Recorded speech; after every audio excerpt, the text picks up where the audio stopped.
देखिए, तो हम जानेंगे कि तमोगुण की संक्षिप्त परिभाषा क्या है। तो देखिए, बगल में जाओ, बगल में तमोगुण की परिभाषा, उसमें जाओ। अरे अमित, हाँ, तमोगुण की परिभाषा, तमोगुण की संक्षिप्त परिभाषा हेडिंग होगी। ऊपर आओ, और ऊपर आओ, ऊपर और ऊपर आओ, और ऊपर आओ। हाँ, वो देखो लिखा है तमोगुण की संक्षिप्त परिभाषा, वो पढ़ना है। देखिए, यत् कर्म कृत्वा कुर्वंश कर्ष्यंस चैव लज्जति तज्जयम विदुषा सर्वम तामसम गुणम लक्षणम। यानी यत कर्म, यानी जो कर्म, मनुष्य का आत्मा जो कर्म को करके, यत कर्म कृत्वा, जो कर्म करके, और करता हुआ, दोनों चीज आ गई यहां पर। कर्म को कर कर और कर्म को करता हुआ, और कर्ष्यन एवं, कभी भी करने की इच्छा करते हुए, यानी तीन चीज हो गई। एक कर्म को करके, कर्म को करके, और कर्म को कर दिया तो ये भूतकाल में हो गया। कर्म को करता हुआ वर्तमान काल में हो गया। और कर्म करने की इच्छा करता हुआ, यानी अभी आगे कर्म नहीं किया है, इच्छा कर रहा है, तो ये जाएगा भविष्य काल में। यानी तीनों कालों में जो कर्म हुआ, जब भी वो कर्म करता हुआ लज्जा और भय, लज्जा का अनुभव करता है, तो समझ लेना तमोगुण का लक्षण है। इसी को स्वामी दयानंद जी लिखते हैं सत्याग्रह प्रकाश के नवम सोमलास में, कि जब आत्मा जिस कर्म को करते हुए, करता हुआ और करने की इच्छा से भय लज्जा शंका उत्पन्न होती है, तब समझ लेना हमारे अंदर तमोगुण की प्रधानता आ गई है। यानी जब कोई काम हम करते हैं और अंदर से घबराहट, भय लज्जा शंका होती है, घबराहट तो अलग चीज है, भय लज्जा शंका, यानी डर लगता है कि ये काम नहीं करना चाहिए, लज्जा आती है, शर्म महसूस होती है, शंका आती है कि करूं कि ना करूं, तब समझ लेना तमोगुण की प्रधानता आपके अंदर आ गई है। ठीक है, तो इस तमोगुण को दूर करना चाहिए। जब तमोगुण दूर होकर रजोगुण में आएंगे, रजोगुण से सतोगुण में आएंगे, तब निश्चय होगा कि अब ये काम ही करना है, कन्फर्म हूं पूरी तरीके से, ये काम सही है, धर्म के अनुकूल है। जब ये भाव हो जाए तो समझ लेना सतोगुण आ गया आपके अंदर। अगला देखिए, रजोगुण की परिभाषा। ये नास्मिन कर्मणा लोके ख्यातिमिच्छति पुष्यलाम ना च शोचत संपतौ तद विजयम तू राजसम। इस लोक में जब मनुष्य जिस काम में अत्यधिक प्रसिद्धि चाहता है और दरिद्रता होने पर भी अपने कार्य पर खेद अनुभव नहीं करता, अर्थात प्रसिद्धि पाने के लिए व्यय करने में संलग्न रहता है, उस कार्य को रजोगुण का लक्षण समझना चाहिए।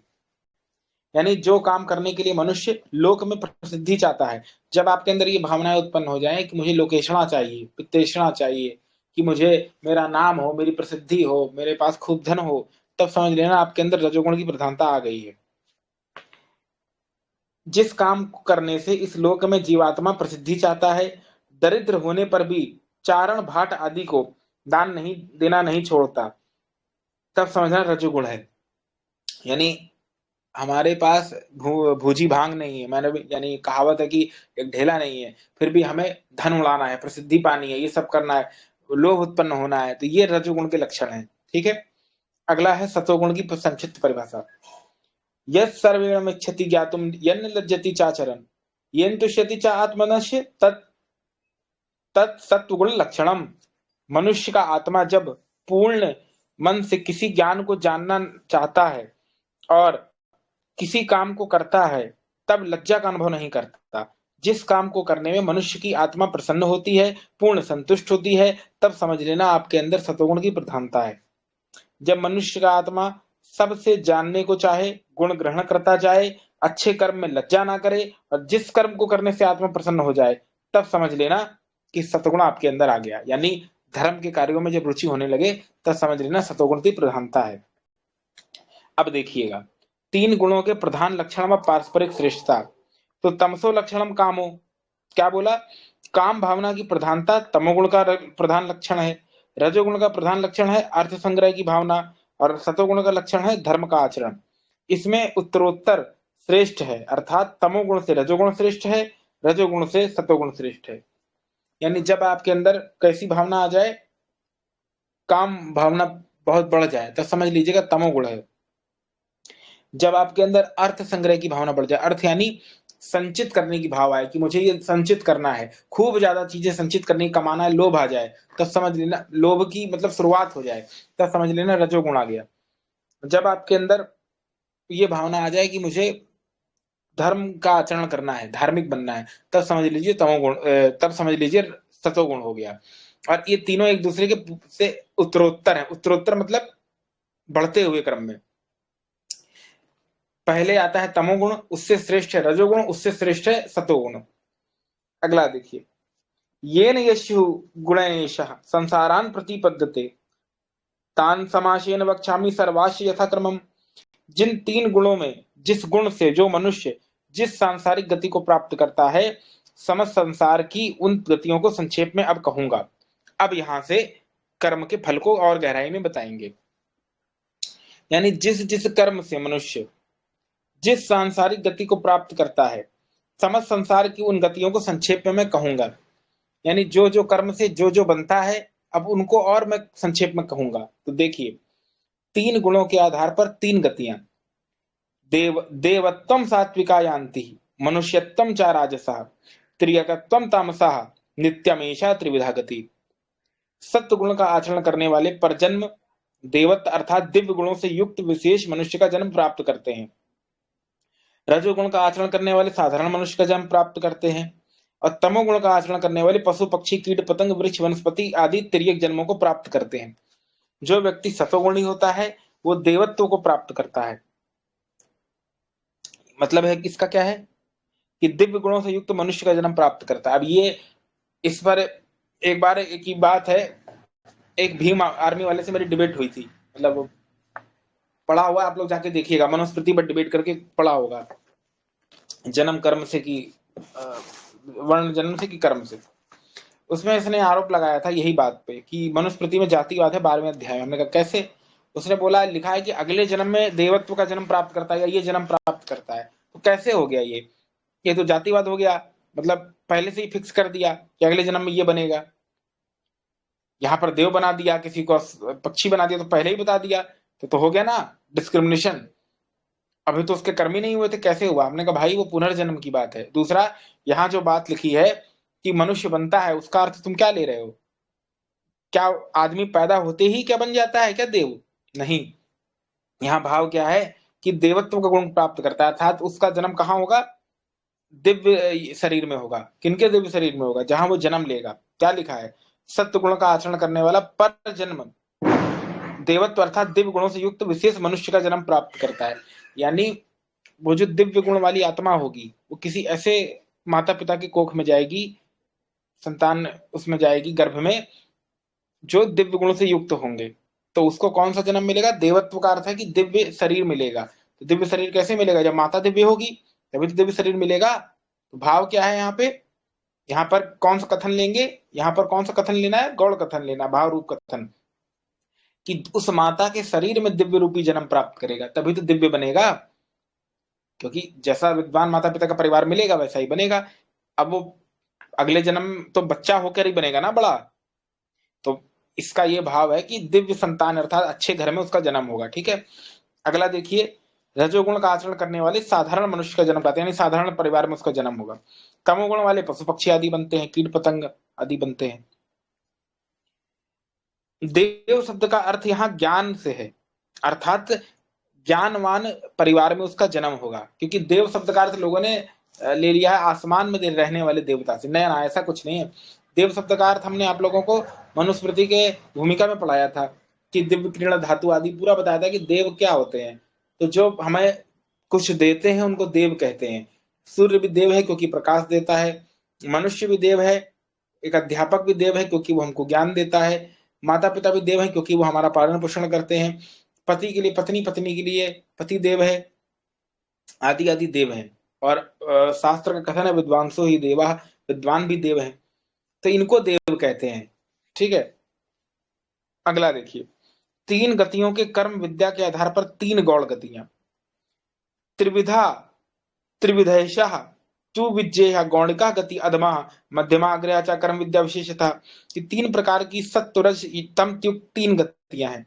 कर्म और विद्या ज्ञान की विशेषताओं के आधार पर मध्यम, अधम और उत्तम गतियां जीव की 3 प्रकार की, अर्थात कुल 9 प्रकार की गौण गतियां होती हैं, जो हमने कल आप लोगों को बताया था। 9 प्रकार की गतियां होती हैं। कैसे? 3-3 भाग में डिवाइड हो जाती है।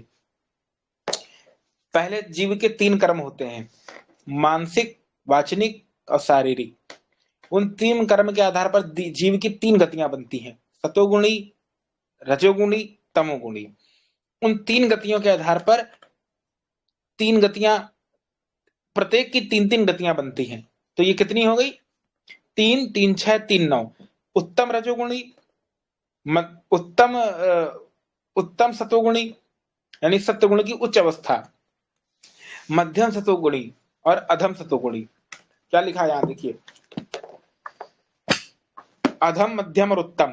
ऐसे ही रजोगुण में होगा अधम, मध्यम, उत्तम। ऐसे ही तमोगुण में होगा अधम, मध्यम, उत्तम। तो प्रत्येक की 3 गति बनी। सत्वगुण की 3 गतियां बनी, रजगुण की 3 गतियां बनी, तम गुण की 3 गतियां बनी। तो ये कितनी हो गई? 3, 3, 6, 3, 9। यानी कितनी टोटल गतियां हुई जीव की? 9 गतियां हो गई। पहले 3 थी, 3 को 3 भाग में, हर 3 गति के 3 भाग हैं, तो ये टोटल हो गई 9 गति। अगला देखिए, तामस गतियों के 3 भेद। स्थावरा कृमि कीटाश्च मत्स्य सर्प सा कश्यपः पशवश्य मृगाशैव जघन्या तामसी गति। अर्थात स्थावरा, स्थावरा अर्थात वृक्ष, वनस्पति आदि। स्थावर किनको कहते हैं? वृक्ष, वनस्पति आदि। जो स्थावर किसको कहते हैं? जो जड़ित होते हैं, अर्थात जो खड़े रहते हैं एक जगह, जो जो मूवमेंट नहीं करते, मतलब जो फिक्स होते हैं, जैसे वृक्ष आदि, उनको स्थावर बोलते हैं। फिर क्या है? कृमि, कीट, मत्स्य, ठीक है, और कीड़े, बड़े सब प्रकार के मत्स्य वर्ग आदि।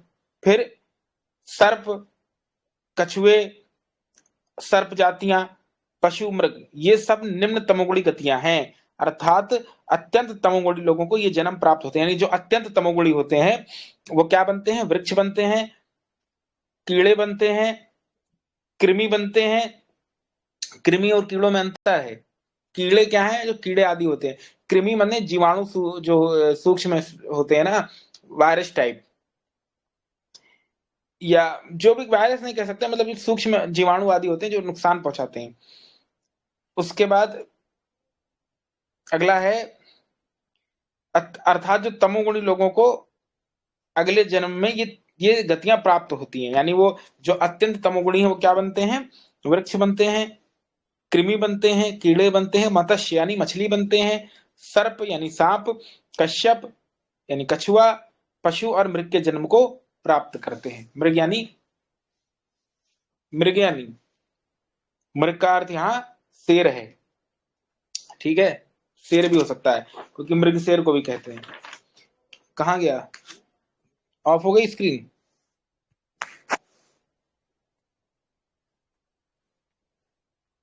हाँ, अगला देखिए, 1 मिनट देख लेते हैं, आ जाता है तो फिर चालू करते हैं, क्योंकि नहीं तो फिर आगे देखते हैं। तो 1 मिनट देख लेते हैं।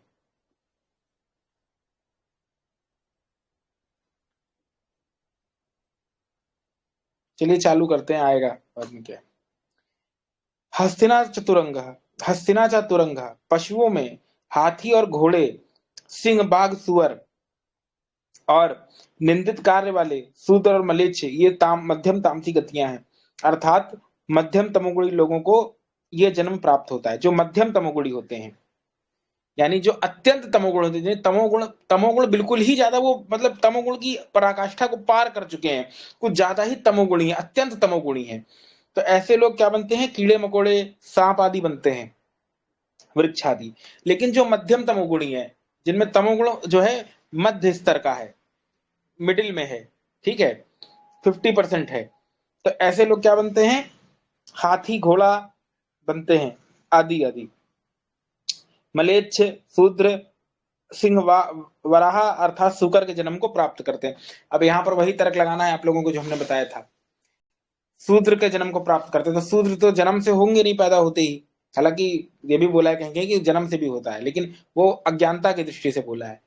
मलेच्छ आदि तो होगा नहीं, भाव ये है कि उस परिवार में उनको जन्म मिलेगा, वैसे परिवार में वो जन्म पाते हैं। ठीक है, इसका ये अर्थ लेना पैदा होते ही कोई ब्राह्मण नहीं पैदा हो जाता है ना क्षत्रिय हो जाता है, उस परिवार में जन्म पाते हैं, इसका ये भाव लेंगे।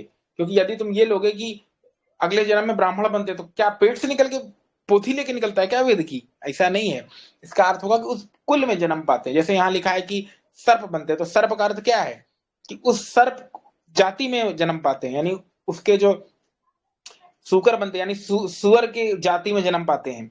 तो किसी जो मादा होगी उसकी कोख आदि में वो आएगा वो। ठीक है, तो ये भाव लेना है यहाँ पे। तो ये हमने दो प्रकार की गतियां बताई, अत्यंत तमोगुणी और मध्यम तमोगुणी। अत्यंत तमोगुणी क्या बनते हैं? ये कीड़े मकोड़े सर्प मछली आदि बनते हैं, कछुआ आदि और शेर आदि। और जो मध्यम तमोगुणी है, जो मध्य है यानी मिडिल में है, 50-50 है, ऐसे लोग हाथी बनते हैं, शूद्र मलेच्छ सिंह वरा व्याघ्र वराह आदि के जन्म को पाते हैं, वराह अर्थात शुकर के जन्म को पाते हैं। अगला देखिए,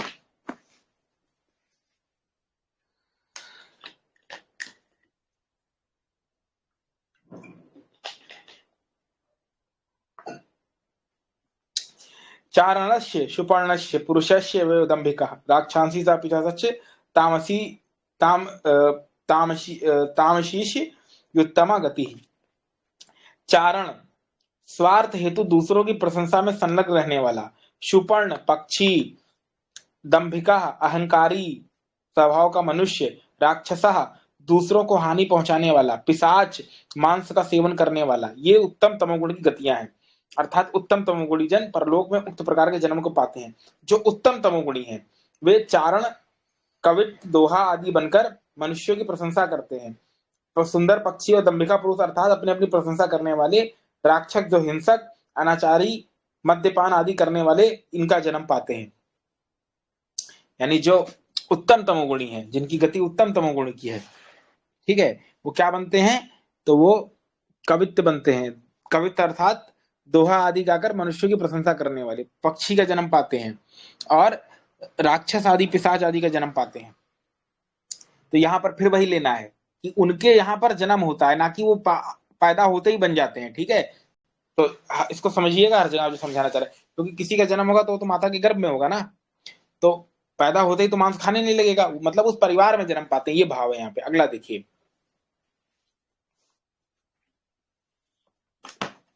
अगला देखिए। अब ये तो हमने तीन प्रकार की गतियां बताई जो तमोगुण से होती है, यानी अधम तमोगुणी, मध्यम तमोगुणी और उत्तम तमोगुणी। अब आते हैं रजोगुण का। रजोगुण की भी तीन गतियां होती हैं। तो पहला क्या है? रजोगुण की तीन गतियां, झल्ला मल्ला नाटस्य पुरुषा शास्त्र वृत्तिया द्युतिपान आदि आदि। चलिए हिंदी पढ़ते हैं।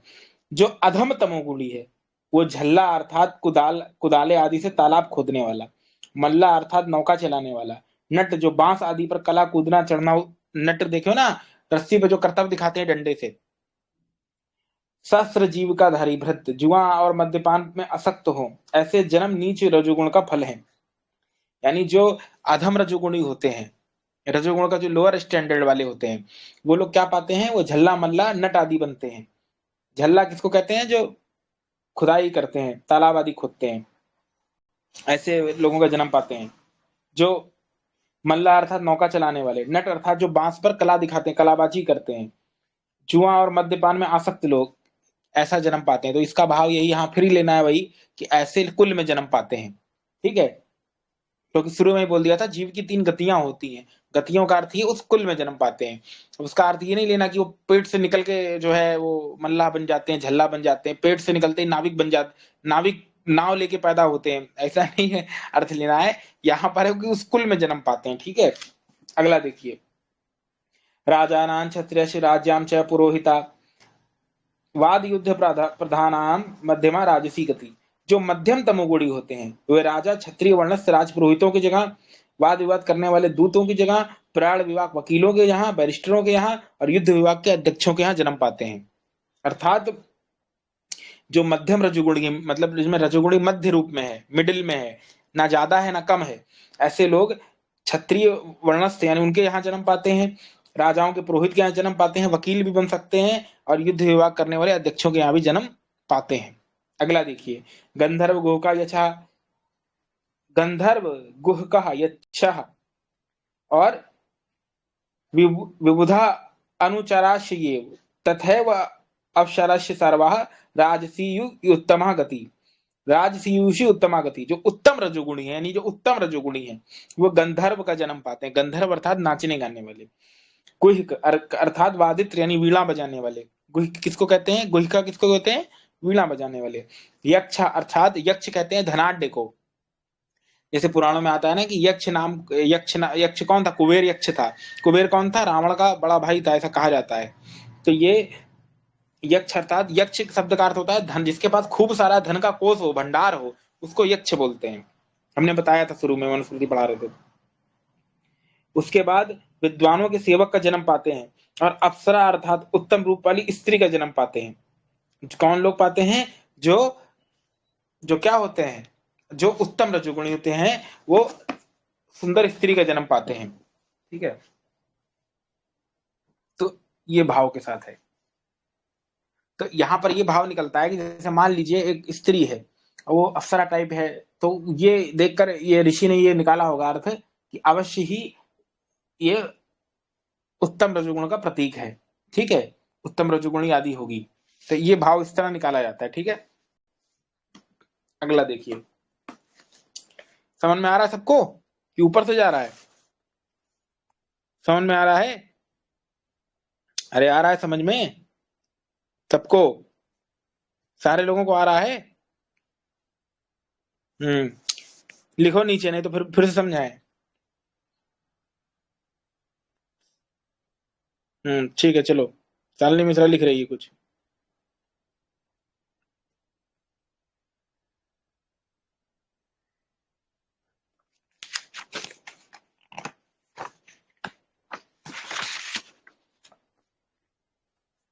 हम्म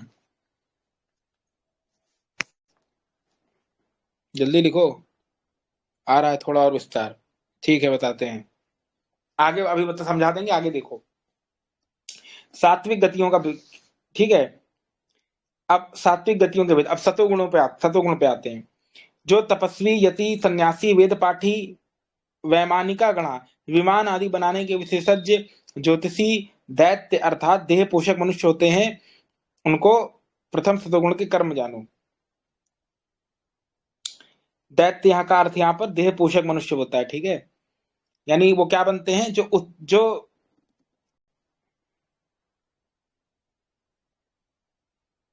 ठीक है, वो प्रथम प्रथम दर्जे के सतोगुणी होते हैं। ठीक है, अगला देखिए। जो मध्यम सतोगुणी होते हैं वे क्या बनते हैं? वेदार्थ विद्वान बनते हैं, यज्ञकर्ता बनते हैं, वेद बनते हैं, विद्युत आदि और काल विद्या के जानकार बनते हैं, और साध्य कार्य सिद्धि के लिए सेवन करने योग्य अध्यापक का जन्म पाते हैं। यानी जो प्रथम स्तर के सतोगुणी होते हैं वो क्या बनते हैं? वेद पाठी बनते हैं, सन्यासी बनते हैं, विमान विद्या के अध्यक्ष बनते हैं, ज्योतिषी बनते हैं, दैत्य अर्थात देह पोषक मनुष्य आदि सात्विक गुण के कर्म है। जो मध्यम स्तर के सतोगुणी हैं वे क्या बनते हैं? वे वेदार्थ विद्वान बनते हैं, वेद विद्युत आदि और काल विद्या की ज्ञाता बनते हैं, और कार्य सिद्धि के लिए सेवन करने योग्य अध्यापक का जन्म पाते हैं। ठीक है,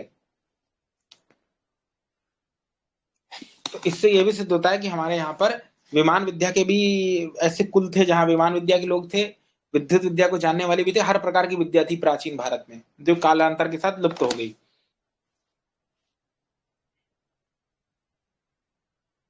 अगला देखिए। जो उत्तम सतोगुणी हैं वे ब्रह्मा बनते हैं, सारे वेदों के ज्ञाता, चारों वेद के, विश्व सृज सब सृष्टि क्रम को जानने वाले, आविष्कार को बनाने वाले, धार्मिक और बुद्धि युक्त, और प्रकृति विशिष्ट सिद्धि को प्राप्त करते हैं।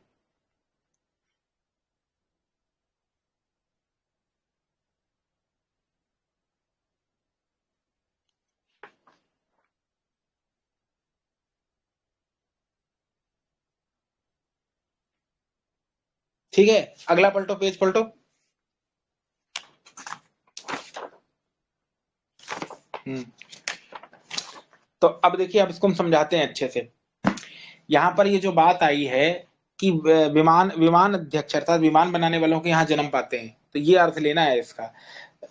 ब्रह्मा अर्थात वेद, जहाँ चारों वेदों के विद्वान हो ऐसे परिवार में जन्म पाएंगे, ये अर्थ लेना है इसका। यज्ञ करता, अर्थात जो यज्ञ में महारत जिसको हासिल हो यज्ञ कराने में, याज्ञिक हो महान, उसके यहाँ जन्म पाएंगे, ये अर्थ लेना। समझ गए सब लोग? इसका अर्थ ये मत लेना कि वो जन्म पाते हैं का अर्थ है। अब ऋषि क्या लिखेंगे, बार बार ये थोड़ी लिखेंगे कि उनके घर में जन्म पाते हैं, उनके घर में जन्म पाते हैं। वो उन्होंने गति बता दी, गति मतलब एक संकेत कर दिया। अब तो समझने वाला समझ जाएगा, जो अंडरस्टूड है तो अंडरस्टूड है कि वो कोई अगले जन्म में पेट से थोड़ी वकील बन के पैदा होगा, या पेट से थोड़ी विमान विद्या सीख के पैदा होगा। वहां पर गौड़ कथन है कि इसका जन्म पाते हैं। अब लेकिन मूर्ख लोग नहीं समझेंगे। जैसे शुरू में बताया था कि प्रकृति ब्रह्म जो है प्रकृति जो है ब्रह्म का क्या है, स्वरूप है। तो इसका अर्थ क्या है कि ब्रह्म जो है वो क्या है। जैसे अहम ब्रह्मास्मि चलो ले लेते हैं। कुछ लोग क्या बोलते हैं, अहम ब्रह्मास्मि हो गया, तत्वमसि हो गया। इसका अर्थ लोग क्या लेते हैं कि मैं ब्रह्म हूं। ना ना, ऐसा नहीं है। अहम ब्रह्मास्मि, ठीक है, तत्वमसि, प्रज्ञानम ब्रह्म। तो इसका अर्थ है कि ब्रह्म मैं हो गया हूं, ना कि ब्रह्म हो गया हूं। तो ये गौड़ कथन होता है। जैसे कह दिया कि प्रकृति जो है ब्रह्म का रूप है, या सब कुछ ब्रह्म ही ब्रह्म है, ये प्रकृति भी ब्रह्म है। तो इसका अर्थ ये नहीं कि ये प्रकृति ब्रह्म हो जाएगी, वो तो चेतन है, वो जड़ है। इसका भाव ये है कि सब कुछ ब्रह्म ही ब्रह्म है। जैसे गीता में आया है कि वहां कह दिया कि वहां पर कई कथन आया ना, कि जहां पर ये आया है कि कृष्ण कह रहे हैं कि मैं ही जो हूँ यजुर्वेद हूँ, मैं ही ऋग्वेद हूँ, मैं ही कपिल हूँ, मैं ही गौतम हूँ, मैं ही ये सब हूँ, कणाद हूँ, ये सब हूँ। तो इसका अर्थ ये नहीं कि वो कृष्ण है, वृक्षों में मैं पीपल हूँ। वहां पर गौड़ कथन है, एक योगी का कथन है कि वो परमात्मा ही है, यानी वो परमात्मा ही है जो सबको जन्म दिया है, आदि आदि। तो ये बात है, ठीक है। तो यानी वो परमात्मा को मान के कथन कर रहे हैं योगी लोग। इसका अर्थ ये नहीं कि वो है। जैसे हमने एक बार बताया था कि किसी व्यक्ति ने ऐसा बोला कि मान लीजिए कि दिल्ली आ रहा है, या लखनऊ आ रहा है, या यूपी आ रहा है। तो इसका अर्थ क्या हो लोगे, क्या क्या लखनऊ आ रहा है या दिल्ली आ रहा है? नहीं, ट्रेन आ रही है उस स्टेशन पे, ये अर्थ लेंगे ना। जैसे हमने बोला कि ए टेम्पो रुको, ए ऑटो रुको, ए रिक्शा रुको। तो इसका अर्थ ये नहीं कि रिक्शा रुक जाएगा आके, रिक्शा को चलाने वाला आके रुकेगा। तो ये होता है गौड़ कथन। ये आदमी बोल देता है और दूसरा समझने वाला समझ जाता है। ठीक वही बात यहाँ पर भी है। अब तो ऋषियों की भाषा ही ऐसी होती है, थोड़ा शैली ऐसी होती है, अब समझने वाले नहीं समझते। अब जैसे पुरुष सूक्त है, वहां पर क्या बोला, ब्राह्मण मुखम आसीत बाहुराजन्य कृतः, अर्थात जो ब्राह्मण है वो समाज का मुख है। तो अब कोई एक तर्क दे और ब्रह्म के मुख को जो है ब्राह्मण की उपमा दी। जैसे हिरण्यगर्भ सूक्त में आया कि सारा ब्रह्मांड जो है परमात्मा के पेट के अंदर है। तो इसका अर्थ क्या लोगे कि परमात्मा का पेट है क्या, कि जिसके अंदर ब्रह्मांड, तो फिर इतना बड़ा शरीर वाला ईश्वर तो दिखना चाहिए था, दिखता काहे नहीं है?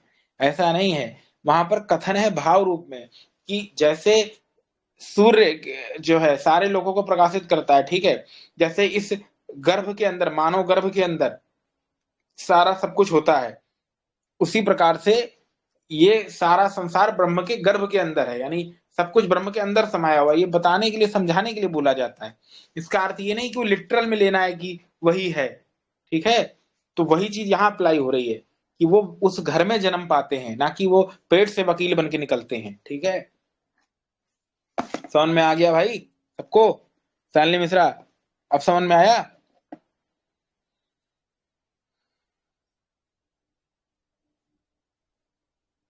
समझ गई?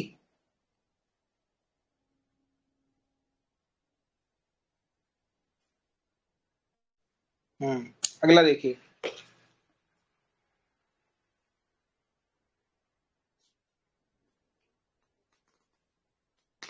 अगला पेज निकालो। कौन सा पेज है ये? नीचे रहो, कहाँ पे हो? हाँ, यही इसी पेज पे आओ। नीचे आओ, नीचे आओ, और नीचे आओ, इसी पेज पे नीचे आओ। हाँ, बस बस यहीं रुक जाओ। देखिए अगला, एषा सर्व त्रिप्रकृष ऐसा सर्व त्रि प्रकारस्य कर्मणः मन वचन त्रि प्रकार, अर्थात तीन प्रकार के जो मन वचन और शरीर के भेद से कर्म थे, जिनके आधार पर सत्य रुज और तमोगुण की तीन गुण और उनका फल, उनकी गतियां आदि आदि, ये सब हमने बता दिया। यानी 3 प्रकार के हमने कर्म बताए, त्रिप्रकार, मन से, वचन से और शरीर से। 3 प्रकार के कर्म के आधार पर 3 गतियां थी, सत्य रजतम, और तीनों गतियों के 3-3 भेद थे, उत्तम मध्यम और अधम। उत्तम, मध्यम और अधम, तीनों प्रकार के गुणों में थे। सतगुण में भी थे, रजगुण में भी थे और तम गुण में भी थे। ठीक है, अब क्या बताएंगे, अब विषयों में आसक्ति और अधर्म सेवन से दुख रूपी जन्मों की प्राप्ति। इंद्रियाणाम प्रसंगेन धर्मस्य सेवनाम च पापानाम संयाति संसार विद्वांसो नराधमा।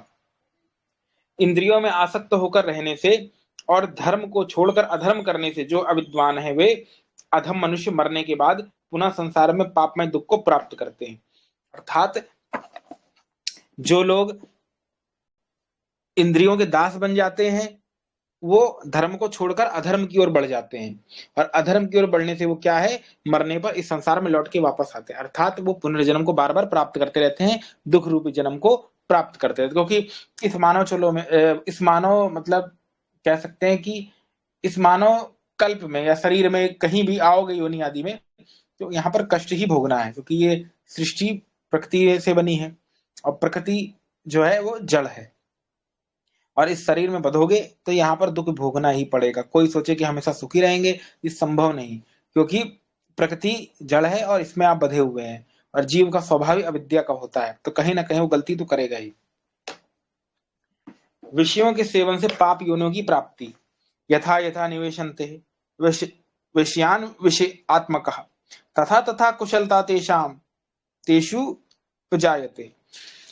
विषयात्मक, विषयी स्वभाव के कारण जो मनुष्य होता है, जैसे जैसे विषयों में फंसता जाता है वैसे वैसे उसकी आसक्ति बढ़ती जाती है। यानी एक मनुष्य है, उसको जो है पहली बार किसी ने कहा कि आओ सिगरेट पियो, उसने मना कर दिया, लेकिन जबरदस्ती पिला दिया किसी ने, एक बार पिया, उसको अच्छा लग गया, उसने कहा भाई एक और लाओ, एक और ट्राई किया, अगले दिन और ट्राई किया, धीरे धीरे उसको लत लग गई, वो चेन स्मोकर हो गया, एक दिन में 10-12 सिगरेट पीने लगा। तो जितना जितना मनुष्य विषयों में आसक्त होता जाता है उसकी आसक्ति बढ़ती जाती है।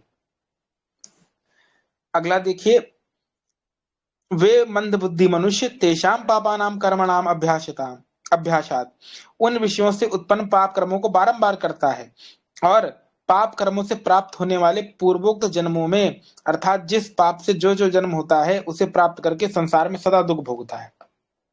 अर्थात जैसा जो कर्म करता है उसको वैसा वैसा फल मिलता जाता है।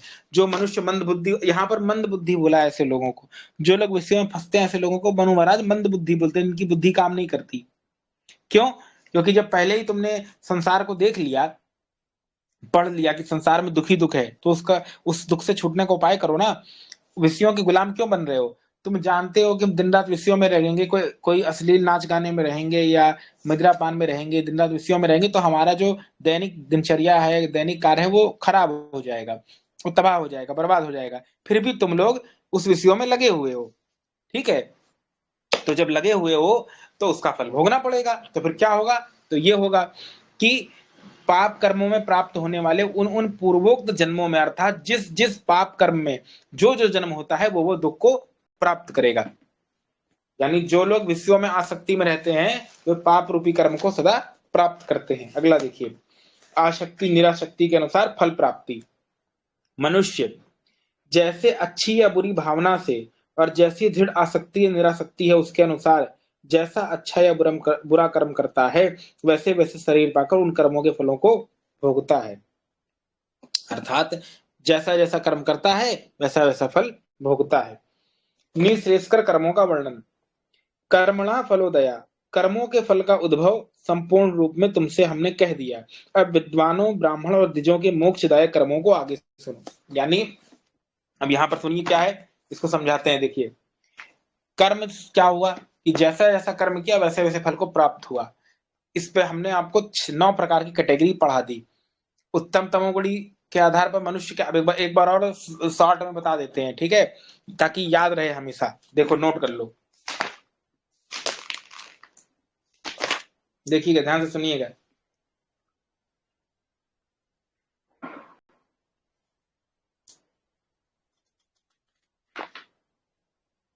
देखिए,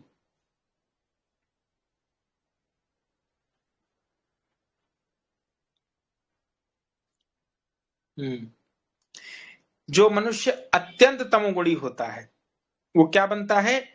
वो वृक्ष बनता है, कीड़ा बनता है, मकोड़ा बनता है, मत्स्य बनता है, मछली बनता है, सर्प बनता है, कछुआ बनता है, मृग अर्थात शेर का जन्म पाता है।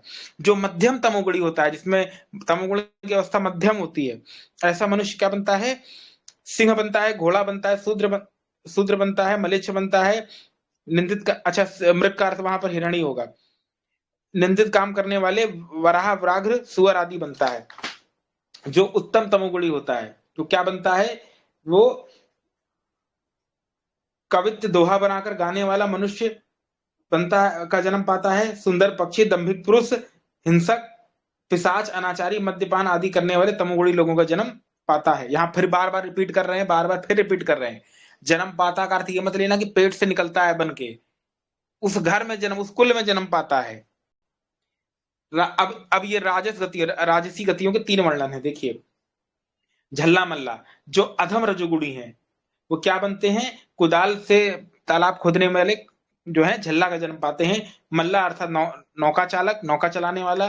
नट अर्थात जो बांस पर करतब दिखाते हैं, नट आते होंगे आपके शहरों में, देखा होगा पहले चलता था। जुआ, मद्यपान करने वाले आदि नीच रजोगुणी कुल में जन्म पाते हैं। जो मनुष्य मध्यम रजोगुणी है वे क्षत्रिय वर्ण के यहाँ जन्म पाते हैं, राजाओं के पुरोहित के यहाँ, वाद विवाद करने वालों के यहाँ, प्राण विभाग अर्थात वकील के यहाँ, बैरिस्टर के यहाँ और युद्ध विभाग के अध्यक्ष का जन्म पाते हैं। जो उत्तम रजोगुणी है वे नाचने गाने वाले गंधर्व का जन्म पाते हैं, यक्ष अर्थात कुबेर अर्थात धनाढ्य का जन्म पाते हैं, अप्सरा रूपी स्त्री का जन्म पाते हैं। जो सात्विक गतियों के तीन भेद, जो तपस्वी, अब ये तो खत्म हो गई। अब देखिए आते हैं सात्विक गति। जो सात्विक गति का जो प्रथम भाग है वो क्या है? जो तपस्वी, यति, सन्यासी, वेद पाठी, विमान विद्या के ज्ञाता, ज्योतिषी, ज्योतिष विद्या को जानने वाले आदि आदि मनुष्यों का जन्म पाते हैं, जो सतोगुणी होते हैं प्रथम स्तर के। जो मध्यम सतोगुणी होते हैं वे क्या पाते हैं? वे वेदार्थ विद्वान, वेद विद्युत विद्या के जानने वाले, काल विद्या के जानने वाले आदि आदि का जन्म पाते हैं, यज्ञकर्ता का जन्म पाते हैं। जो उत्तम तमोगुणी है वे ब्रह्मा का जन्म पाते हैं अर्थात चारों वेदों के विद्वान का जन्म पाते हैं, विश्व सृज का जन्म पाते हैं। विश्व किसको कहते हैं? सृष्टि को। सृज कहते हैं बनाने वाले को। जो सृष्टि विद्या को पूरे अच्छे से जानता है उसको विश्व सृज कहते हैं। और सर्वोत्तम बुद्धि वाले मनुष्य का जन्म पाते हैं। इससे यह भी सिद्ध होता है कि प्राचीन भारत में हर प्रकार की विद्या थी, चाहे विमान विद्या हो, विद्युत विद्या हो, चाहे आदि आदि विद्या हो। रामायण की युद्ध कांड में दो प्रकार की विद्युत यंत्रों का वर्णन है जिनको जो है तीर से जो है पैदा किया जाता था। उसमें शुष्क विद्युत है और एक और करके विद्युत है। उस बाण के जरिए उस विद्युत को पैदा किया जाता था जिसमें दो प्रकार की विद्युत का कार्य होता था। ठीक है, तो अलग अलग प्रकार की विद्याएं थी। विमान विद्या के बारे में तो बता ही चुके। कुछ लोग तर्क देंगे फालतू बात कर रहा है, विमान होते थे क्या पहले? तो बिल्कुल होते थे। अब देखिए क्यों नहीं होते थे। अब चलिए वो शास्त्र को नहीं मानेंगे तो हम लेटेस्ट उदाहरण देते हैं। एक विमान शास्त्र पे डॉक्यूमेंट्री आई थी। अब विमान शास्त्र को हालांकि बहुत सारे वैज्ञानिकों ने सूडो साइंस बोला है, लेकिन जो नासा का जो एक वैज्ञानिक थे ट्रेविस टेलर करके, वो जो वैज्ञानिक थे वो नासा में पहले कार्य करते थे। उन्होंने छोटी सी एक डॉक्यूमेंट्री बनाई थी, एंशिएंट एलियन करके एक सीरीज चलती थी नेशनल ज्योग्राफिक पे। उसमें उन्होंने छोटा सा एक डेमो टाइप बनाया था विमान शास्त्र को पढ़ के, और वो प्रोटोटाइप को एक ऐसी कंडीशन में रखा था जो कि बर्नौली इक्वेशन को जस्टिफाई करे, क्योंकि किसी भी ऑब्जेक्ट को उड़ने के लिए बर्नौली प्रिंसिपल लगता है उसके ऊपर। तो इससे ये पता चला था कि जो उसका जो शेप था वो एरोडायनेमिक था। देखिए, आप जब किसी चीज को उड़ाना है तो उसको वैसा बनाना पड़ेगा, उसकी बॉडी वैसी बनानी पड़ेगी कि हवा में फ्लोट कर सके, क्योंकि जब एयर प्रेशर आएगा तो वो उसके ऊपर से निकले तो एक एक हाई और लो प्रेशर जोन क्रिएट हो जिससे वो बॉडी हवा में लिफ्ट हो जाए। ये बर्नौली इक्वेशन होती है। जैसे जो मेट्रो बुलेट ट्रेन होती है उसके आगे का जो हिस्सा होता है ट्रेन का वो बिल्कुल कोनिकल शेप का बनाया जाता है ताकि वो हवा को चीरते हुए आगे बढ़ सके। अगर उसका वो जो आगे वाला हिस्सा है वो प्लेन बनाएंगे, जैसे सामान्य रेलगाड़ी का इंजन होता है, जो रेलगाड़ी चलती है पटरी पे, तो फिर वो हवा इतनी तेज गति से चली नहीं पाएगी। हवा हवा का प्रेशर से दाब से वो दब जाए, उसकी गति रुक जाएगी, फ्रिक्शन काफी होगा। उस फ्रिक्शन को कट करने के लिए उसकी जो आगे की शेप है उसको कैसा बनाते हैं? कोनिकल शेप में गोल टाइप बनाते हैं ताकि वो हवा के फ्रिक्शन फोर्स को चीरती हुई आगे बढ़े। तो इसी प्रकार से उस वैज्ञानिक ने जब शोध किया था तो उन्होंने बताया कि इस पुस्तक में जो लिखा है, हाँ इस टाइप के प्रोटोटाइप बनाए जाते सकते हैं और ये फ्लोट कर सकते हैं, यानी हवा में उड़ सकते हैं। तो अब हम ये नहीं कह रहे कि प्रमाण नहीं मिलता, मान ही लो सब, लेकिन ये इससे ये तो सिद्ध हो ही गया कि उस समय के लोग ये जानते थे कि इस तरीके के स्ट्रक्चर होते हैं जो हवा में उड़ सकते हैं। यदि ना जानते होते तो पुस्तक में चित्र बना के लिखते कैसे? इससे विमान विद्या सिद्ध हो गई। हमारे चैनल पे शॉर्ट में पड़ा हुआ, देख लेना जाके, शॉर्ट सेक्शन में। बाकी रामायण काल में तो विमान का जिक्र है ही। अब वो तो टीवी सीरियल ने इसको मजाक बना दिया है कि विमान मतलब वो पुष्पक विमान हवा में। भाई देखो, कोई विमान होगा वो हवा में चलेगा, और वहां पर वो खुले में बैठे हैं क्या रामकृष्ण, राम जी और सीता जी और लक्ष्मण? भाई विमान जो है वो हवा में चलता है, और इतना प्रेशर होता है वहां पे कि कोई अगर खुली जगह पर सरफेस पे रहेगा वहां पे, तो फिर वो गिर जाएगा, जमीन में मर जाएगा। हवा जब आप ऊपर जाते हैं तो हवा का वेग बहुत होता है, वायु का वेग बहुत होता है, तो उसके लिए विमान खुला हो ही नहीं सकता, वो चारों ओर से बंद रहना पड़ेगा। खुला विमान थोड़ी रहेगा, वायु के वेग को झेलेगा कैसे? तो जो टीवी में दिखाया जाता है पुस्तक विमान हंस की तरह था, चारों ओर से खुला था, ये सब मूर्खतापूर्ण बात है। रामायण क्या कहती है ये जानना पड़ेगा। तो वाल्मीकि रामायण युद्ध कांड में जाएंगे तो वहां आया है कि वो पुष्पक विमान चारों ओर से बंद था, उसमें खिड़कियां लगी थी, और 3 या 4 तल का था। वो बिल्कुल वैसे ही था जैसे अभी ट्रंप को दुबई के शेख ने एक विमान जो है उसको गिफ्ट किया है, प्लेन। उसमें होटल भी है, उसमें बार भी है, और बार तो उसका अश्लील चीज, ये सब फालतू चीज तो अंग्रेज तो चाहते ही है, लेकिन उसमें और भी दुनिया भर की चोचले वाली चीजें हैं। डाइनिंग रूम भी है, बिलियर्ड खेलने के लिए भी है, पता नहीं क्या क्या है। तो इस तरीके के जैसे 3-4 मंजिल के विमान होते हैं, उस तरीके का रहा होगा पुष्पक विमान कुछ। तो ये नहीं था जैसा टीवी में दिखाते हैं कि खुला था, खुला नहीं होता। वाल्मीकि रामायण में आता है कि वो जो पुष्पक विमान था वो कई तल का था, वो चारों ओर से बंद था, और उसमें यंत्र लगे थे ढेर सारे।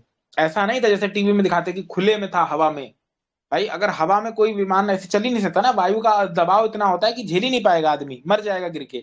तो वाल्मीकि रामायण में ऐसा नहीं आया है। उस विमान जैसे विमान होता है वैसे था वो, जैसे आज विमान होते हैं। आज बड़े बड़े क्रूज प्लेन होते हैं जिसमें 3-4 स्टोरी होती है, उसमें डाइनिंग रूम भी होता है, उसमें होटल भी होता है। तो जैसा आज होता वैसा उस समय भी था, क्योंकि यदि नहीं था तो उसका जिक्र कैसे है शास्त्रों में? तो वर्णन है। और यदि उसको नहीं मानोगे तो आज भी ऐसी प्राचीन चीजें हैं जो शोध का विषय है। जैसे कई सारे मंदिरों में, दक्षिण भारत में एक मंदिर है कर्नाटक में, होलेश्वर टेम्पल, उसके जो पिलर्स हैं उस पर ऐसी क्राफ्टिंग की गई है कि वो बिना जो है मिलिंग मशीन के पॉसिबल नहीं है। तो अब मशीन अगर होगी तो बिना बिजली के चलेगी नहीं। तो इन चीजों को नकारा नहीं जा सकता। एंशिएंट एलियन करके एक सीरीज आती थी नेशनल ज्योग्राफी को, आप देखिएगा, उसमें प्राचीन भारत में ऐसी ऐसी चीजें बताई हैं जो शोध का विषय है। तो उसमें वो लोग कह देते थे एलियन ने बनाया होगा आके। भाई एलियन क्यों बनाया होगा? हम ये क्यों ना माने कि हमारे पूर्वजों के पास थी ये सब चीजें? और यदि नहीं थी, जैसे उदाहरण के लिए देखिए कि दिल्ली के महरौली में लौह स्तंभ है, आयरन पिलर जिसको कहते हैं, वो आज भी ऐसे कैसे खड़ा, उसमें जंग नहीं लगा। तो कौन सी धातु का इस्तेमाल किया गया कि उसमें जंग नहीं लगा? तो कोई विशेष कुछ ऐसा पदार्थ होगा जो लोहे के साथ मिला के डाला गया होगा जिससे जंग नहीं लगा। और भारत में तो रसायन विद्या के अनेक शास्त्र रहे हैं। डॉक्टर प्रफुल्ल चंद्र रे ने एक पुस्तक भी लिखी है, जर्नी ऑफ हिंदू केमिस्ट्री करके। तो उसमें रसायन विद्या के बहुत सारे सूत्र जो है दिए हैं। आयुर्वेद 14 प्रकार के लवण का जिक्र सुश्रुत संहिता में आता है, जो आप लोग केमिस्ट्री में पढ़ते हैं। ये सब 14 प्रकार के लवण दिए हैं सुश्रुत संहिता में, ऐसे कैसे? तो काफी विद्या थी। बस ये है कि समय के साथ साथ काफी चीजें लुप्त हो गई, क्योंकि लोगों ने लुप्त कर दी षड्यंत्र के तहत। नालंदा में जला दी गई कितनी किताबें, विद्या बहुत थी, बस वही है कि वो लुप्त हो गई। जो फिलॉसफी है वो बची हुई है, जो एक्सपेरिमेंट वाला जो पोर्शन था वो खत्म हो गया, वो खत्म हो गया, खाली आयुर्वेद रह गया। समझ रहे ना? क्योंकि अंग्रेज इतने ही बुद्धिमान थे तो सब कुछ भारत में आके ही क्यों बना, मतलब सब यही चल गया, हवाबाजी कर गए। ऐसे तो नहीं इतना आविष्कार हो रहा था, इतना धन दौलत यही मिला। यहाँ इतना धन दौलत था तो यहाँ के लोग फालतू बैठे थे क्या? इतने बड़े बड़े विमान बताए जाते हैं राजाओं के समय थे, विक्रमादित्य था, पोरस के समय, ऐसे बड़े बड़े विमान थे जो चलते थे। राजा भोज का ग्रंथ सम्रांगण सूत्रधार है, और भी बहुत सारे ग्रंथ हैं। तो महर्षि दयानंद जी लिखते हैं कि सत्याग्रह प्रकाश के 1100 उल्लास में कि उनके राजा भोज के ग्रंथ है, उसमें वर्णन मिलता है कि उनके यहाँ एक ऐसा विमान था जो जल पे भी चलता था, थल पे, और वो वायुयान यानी हवा में भी चलता था और जल पे चलता था। आज यदि वो विद्या हमारे पास होती तो अंग्रेज इतना घमंड नहीं करते। कुतुब मीनार चले जाइए, वेधशाला थी, वहां पर 27 छिद्र आज भी हैं, जाके देखिएगा। 27 छिद्र से 27 नक्षत्र का वो पैटर्न दिखता है पूरा। तो अगर वो कुछ जानते ही नहीं थे तो उनको पता कैसे था कि नक्षत्र इस दिशा में है तो यहाँ पर ये बनाना है? समझ रहे हैं क्या समझाना चाह रहे हैं? यदि कुछ था ही नहीं, दूरबीन नहीं थी, टेलीस्कोप नहीं था, तो उनको पता कैसे था कि नक्षत्र इस दिशा में होता है, इतनी इतनी गति करेगी, इतनी इतनी कला होती है, इतनी इतनी विकला होती है? उसके आधार पर पंचांग कैसे बना लिया फिर? महाभारत में तो जिक्र है इन यंत्रों का। तो इससे सिद्ध है कि देखिए सत्य क्या होता है। सत्य को पहचानने का सबसे पहला तरीका होता है प्रत्यक्ष प्रमाण। महर्षि दयानंद जी ने 5 प्रकार के तरीके बताए सत्य असत्य को पहचानने के। तो पहला होता है प्रत्यक्ष प्रमाण। प्रत्यक्ष क्या होता है भाई? क्या होता है प्रत्यक्ष प्रमाण? जो हमारी आंखों के सामने हो, जो इंद्रियार्थ सन्निकर्ष उत्पन्नम ज्ञानम, आगे क्या बोला? अव्यभिचारी होना चाहिए, अर्थात व्यभिचार ना हो उसमें। व्यभिचार का अर्थ यहाँ पर वो नहीं लेना है वैश्यावृत्ति वाला, गलत ज्ञान, मिथ्या ज्ञान ना हो। जब तक आपकी इंद्रियों को आपके विषयों से पूरा ज्ञान ना हो जाए तब तक वो ज्ञान जो है प्रत्यक्ष नहीं होगा। जैसे मान लीजिए कि सामने जो है मिठाई रखी है और उस मिठाई को आपने बिना चखे दूर से देख के बोल दिया कि ये तो बड़ी स्वादिष्ट होगी, क्या पता वो सड़ गई हो। सामने लकड़ी का ठूट रखा है, ठूट यानी लकड़ी का कटा हुआ हिस्सा पेड़ का। अब दूर से आपने देखा तो लगा जैसे कोई आदमी खड़ा है। अब रात का अंधेरा था, आप देख पाए नहीं, लेकिन जब पास में गए तो देखा वो तो लकड़ी का कटा हुआ टुकड़ा था। तो जब तक वो निश्चय ना हो जाए कि लकड़ी का टुकड़ा ही है तब तक ये ज्ञान प्रत्यक्ष नहीं होता है। महर्षि गौतम न्याय दर्शन में लिखते हैं। तो ये होता है, पहला होता है प्रत्यक्ष प्रमाण। तो अब रामायण, चलिए इसको थोड़ा घटाते हैं कि रामायण काल में, सोच लीजिए थोड़ी देर मानते हैं कि रामायण काल में विमान विद्या थी कि नहीं। तो पहला होता है प्रत्यक्ष प्रमाण। तो प्रत्यक्ष प्रमाण कोई है नहीं हमारे पास, हम तो थे नहीं रामायण काल में। दूसरा होता है अनुमान प्रमाण। अनुमान क्या होता है? प्रत्यक्ष के आधार पर अनुमान टिका होता है। जैसे किसी ने देखा कि पेड़ के पीछे से धुआं उठ रहा है, तो इससे क्या सिद्ध होता है कि पहले अग्नि वहां प्रज्वलित हुई है तभी तो धुआं उठ रहा है। तो यदि अग्नि किसी ने ना देखी होती तो पेड़ के पीछे से धुएं को कभी अग्नि से उत्पन्न मानता ही नहीं। तो जो अनुमान है वो प्रत्यक्ष पर टिका होता है, ठीक है। तीसरा होता है शब्द प्रमाण। शब्द अर्थात, शब्द प्रमाण किसको कहते हैं? जो ऋषियों या विद्वानों का लिखा वचन है। जैसे अंग्रेजों के लिए न्यूटन, आइंस्टीन आदि लोगों का वचन मान्य है, लिखा हुआ। अब ऐसे हमारे लिए ऋषियों का वचन मान्य है, लिखा हुआ। न्यूटन ने गुरुत्वाकर्षण की खोज की, ये किताब में लिखा, हमने मान लिया। हम देख के तो नहीं आए थे ना कि न्यूटन खोज रहा है, बताओ भाई। देख के आए थे? नहीं आए थे ना, किताब में लिखा, हमने मान लिया। अब उस पर हम तर्क करेंगे, सोच विचार करेंगे, बुद्धि लगाएंगे। वही काम हमें यहाँ करना है। ऋषियों ने लिख दिया ऐसा था, तो अब इसके प्रमाण देखते हैं, शास्त्र में है, हाँ है वर्णन। फिर हमको ये देखना पड़ेगा क्या वर्तमान में ऐसे कोई साक्ष्य मौजूद है जिससे सिद्ध हो कि प्राचीन लोगों के पास इतनी उच्च उच्च दर्जे का ज्ञान विज्ञान था। तो मौजूद है, कई सारे मंदिरों के पिलर्स हैं, कई सारे मंदिरों, और जैसे उड़ीसा का जो मंदिर था उसका ऊपर वाला जो हिस्सा था, वहां उड़ीसा का जो मंदिर है ना, कौन सा मंदिर है बहुत फेमस है वो, अरे कोणार्क का सूर्य मंदिर, नहीं वही तो है ना शायद, हाँ। तो अरे वो छोड़ो, चलो सोमनाथ में चलते हैं। सोमनाथ मंदिर का जो शिवलिंग था वो हवा में उड़ता था, उसके मैग्नेट लगा रखा था, चुंबक, चुंबकीय पत्थर नीचे और ऊपर दोनों जगह। और आप कोई मैग्नेटिक कॉइल को ऊपर नीचे रख दीजिए और बीच में कोई ऑब्जेक्ट रख दीजिए आयरन का, वो हवा में फ्लोट करने लगेगा। यही सेम चीज उड़ीसा के मंदिर में थी। ऊपर का जो गुम्मद था, मंदिर का जो ढांचा था ऊपर का, वो मैग्नेट का था। जब अंग्रेज लोग वहां से निकलते थे तो उनका कंपास काम करना बंद कर देता था उड़ीसा के बंदरगाह के आसपास, तो वो रास्ता भटक जाते थे उसके पहले से। बाद में उन्होंने पता किया कि जो पूरा ऊपर का पत्थर है दरअसल ये चुंबक ही है, तो उसको निकाल के अलग कर दिया, इसीलिए वो वहां पर भी मूर्ति हवा में फ्लोट करती थी। तो ये तो आपके सामने है, प्रत्यक्ष उदाहरण है। दूसरा, हमने आयरन पिलर का उदाहरण दिया, होलेश्वर टेम्पल का दिया, अनेकों ऐसे टेम्पल बता सकते हैं, ज्योतिष विद्या के अनेक टेम्पल मिलते। तो इससे और फिर उन ग्रंथों में वर्णन है तो मानना पड़ेगा ना था भाई। प्रत्यक्ष भी प्रमाण मिल रहा है, शब्द भी प्रमाण मिल रहा है, उसके आधार पर अनुमान लग गया तो मानो था। ये तो हवा में था गया क्या ये सब? ये पिलर पे ऐसी ऐसी मशीन की जैसी नक्काशी कौन करके गया? एलियन करके गया था क्या? वैज्ञानिक लोग तो कह देते हैं एलियन करके गया था। मिस्र के पिरामिड का भी रहस्य आज तक नहीं सुलझा, वहां भी बोल दिया वो तो एलियन करके गया था। भाई अगर एलियन करके गया था तो तुम ऐसा दुनिया को क्यों मान के रखे हो कि दुनिया 6000 साल पहले ही बनी थी? तुमने ये क्यों माना कि इंसान पहले बंदर से ही आया? मतलब सब कुछ, मतलब यही मान के चल रहे हो ना कि दुनिया, ईसाई लोग मानते हैं कि 6000 साल हुआ है दुनिया को बने हुए। वही वाली परंपरा तुम आज भी मान रहे हो, तो ये गलत बात है ना। ऐसा नहीं है, दुनिया तो आदि अरबों साल से चल रही है भाई। वैदिक हमारे यहाँ तो सृष्टि संवत में बोला ही जाता है यज्ञ में 1 अरब आदि आदि, तो काफी आदि काल से मनुष्य इस धरती पे है। विज्ञान विज्ञान तो मानता है लगभग 2 अरब साल से है। इतना धरती की एज लगभग 3-4 अरब मानता है, हमारे ऋषियों ने 1 अरब 97 करोड़ बोला है। तो अंतर बस इतना है कि वो बंदर से उत्पत्ति मानते हैं, वो मानव को नहीं मानते आदि सृष्टि में। हम लोग मानते हैं कि सारे जीव परमात्मा ने ही बनाए थे, चाहे वो सरीसृप हो, चाहे वो स्तनपाई हो, चाहे वो कोई भी हो। तो इससे सिद्ध है कि देखिए, हमने जैसे समझाना था समझा दिया आप लोगों को। अब इसके बाद भी कोई तर्क करता है तो उसको नहीं समझाया जा सकता, क्योंकि सिद्ध प्रमाण होते हैं 3 प्रकार के कोई भी चीज सिद्ध करने के लिए, और उसका प्रमाण मिल पे साक्ष्य मानना पड़ता है। जब उसके शिलालेख मिल रहे हैं, प्रमाण मिल रहे हैं मंदिरों में, पुस्तक में भी लिखा है, तो आपको मानना चाहिए। लेकिन उसके बाद भी अगर आप नहीं मान रहे हैं, विमान शास्त्र या विमान की कुछ ग्रंथों में, उसमें विमान की जो बॉडी का जिक्र है, वैसा बॉडी अगर बना के किसी वैज्ञानिक ने देखा है लेबोरेटरी में, और वो बॉडी हवा में फ्लोट कर रही है, तो ये मान सकते हैं कि उस समय के लोग ये जानते थे। अब ये नहीं करेंगे अब पूरा ही मान लो कि था, लेकिन इतना तो मान सकते हो ना कि था कुछ। लेकिन नास्तिक लोगों की समस्या ये है कि वो पूर्वाग्रह और दुराग्रह में ग्रसित हैं। वो कसम खा के बैठे हैं कि मैं कुछ नहीं मानूंगा। तो वो मूर्ख, ऐसे लोगों को क्या बोलते हैं? मूर्ख बोलते हैं। अगर आर्यभट्ट आदि और अन्य लोगों ने सूर्य ग्रहण चंद्र ग्रहण लिख दिया, तो क्या बिना यंत्र के लिख दिया था? क्या उनको कैसे पता चला कि सूर्य ग्रहण होता था, चंद्र ग्रहण होता था?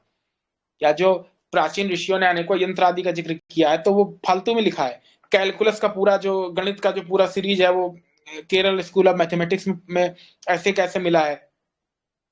तो कैलकुलस भी थी, सब कुछ था। तो जब इतना सब कुछ था, बिना कैलकुलस के, बिना गणित के तुम कुछ बना ही नहीं सकते। डेसिमल प्लेस की बिना तुम कोई विमान नहीं, कोई अंतरिक्ष यान नहीं भेज सकते हवा में। तो जब इतना सब कुछ था, तो यहाँ के लोग फालतू बैठे थे क्या? तो मोरल ऑफ द स्टोरी ये है कि काफी कुछ था जो समय के साथ लुप्त हो गया, और अभी भी बहुत कुछ है। जैसे आयुर्वेद है, योग है, यज्ञ की परंपरा है, और भी प्राचीन वैदिक गणित के ग्रंथ हैं, उनको हमें बचाना चाहिए और उस पर शोध आदि करना चाहिए। भारत सरकार को एक आयोग बनाना चाहिए जो इन प्राचीन ग्रंथों पर शोध करे, ताकि और भी बहुत सारी चीजें निकल के आए बाहर।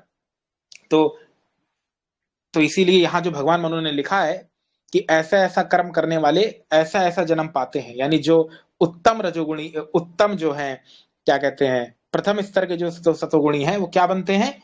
वो ऐसे घर में जन्म पाते हैं जो विमान विद्या आदि के जानकार हों।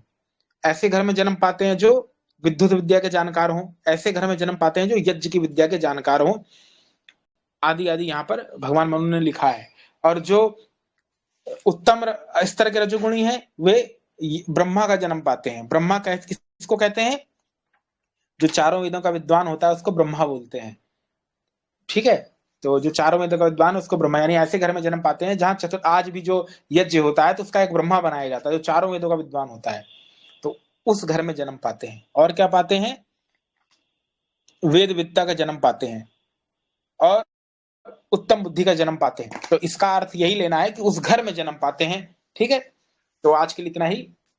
कल अगला विषय पढ़ेंगे। इति ओम शम। किसी को कोई प्रश्न है तो पूछ सकता है। ओम।